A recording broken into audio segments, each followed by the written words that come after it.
দেখেন ভাই, এই হুন্ডারের ভিতরে ফালাই যেরকম কাজ করতেছেন, হ্যাঁ, আমি কোন দিন কিন্তু এই ধরনের কাজ কখনো করি নাই। সুদের টাকা দিয়ে বাড়ি করছেন, সুদ নেওয়ার সময় মনে নাই এত কথা কনকে দিতে দেন। এ ভাবি, ও ভাবি,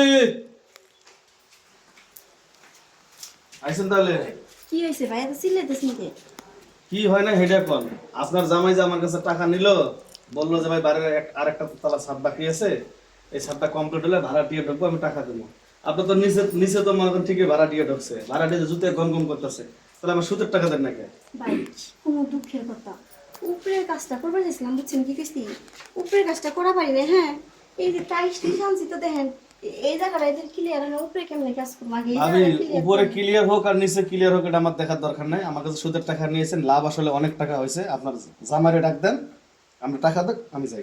ভাই, বেশি ফালাফালি করেন না, আপনার ভাই তো বাড়ি নাই, বুঝছেন, আমি একাই আছি।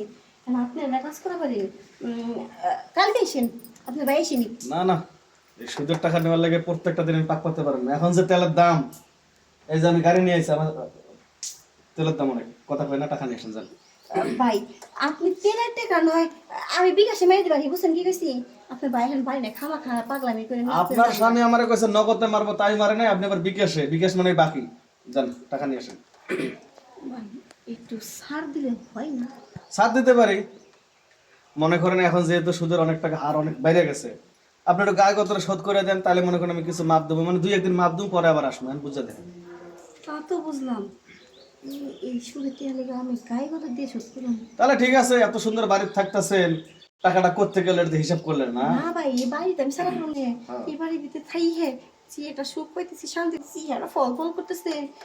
আচ্ছা, গায়ে কথা দিব, আপনার ভাই পয়সা দিতে মাথা খারাপ, দুদিন পরে আসমু, এটা আমি মানতাছি, তা আমার লাভের লাগে আমি এবারে কমুন। 2 দিন না, দরকার পড়ে গুতে 4 দিন বেশি দিয়ে, 4 দিন পরে? 4 দিন না, 8 দিন পরে এসে ওকে, সমস্যা নেই, আপনি যখন কইছেন আমার মেয়ে মানুষের দিতে পারবো। ঘুরে চলেন। আরে কি আর বলবেন, এনে খেলে। ও ভাই, এটা 20 টাকা ভাই। আর তেলের দাম বেশি, তাই গাড়ির উপরে। ভাবি, হয়তো গুতোটা একটু বেশি লাগছে আমি জানি, কিন্তু কি করবো, অনেক দিনের টাকা তো, তাই মনের মধ্যে মনে করেন একটা সুখ নাই, শান্তি নাই, এই জন্য এই অবস্থাটা, বুঝছেন? ভাই, আপনার তো ঘরের ভিতরে যাবো না। সুখ শান্তি নিয়ে চলে রয়েছে।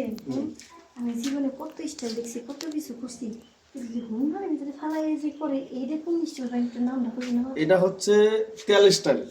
এখন বর্তমান সামরিক সময়ের কারণে তেলের দাম বেশি, এর লেগে আপনাকে আমি মোটরসাইকেলের উপরে জাতা মারলাম, আপনি মনে রাখবেন এটা হলো তেল স্টাইল। আচ্ছা, তাহলে কি লেগেছে গেলাম জানেন? কি লেগে? আপনি যাওয়ার পরে যে আবার একটা কিস্তির বেটা আসবো, লোন নিয়েছিলাম, তাহলে হ্যাঁ রে কমু কি, কালকে থেকে না একটা হুন্ডা নিয়ে আসবেন, হুন্ডার ভিতরে 40 টাকা করুন, দেখুন কিস্তিটা শোধ হয়ে গেল। এই যে, এই যে সবচেয়ে বোকামি করলেন, এই আপনার মতো লোক নাই একটা সমস্যা। হ্যাঁ, আমি একটা জিনিস দিয়েছি দেখে তালগোল বানাই আবার কিস্তি দেওয়া লাগবে, ধর ভালো লাগলো না, সারান তো।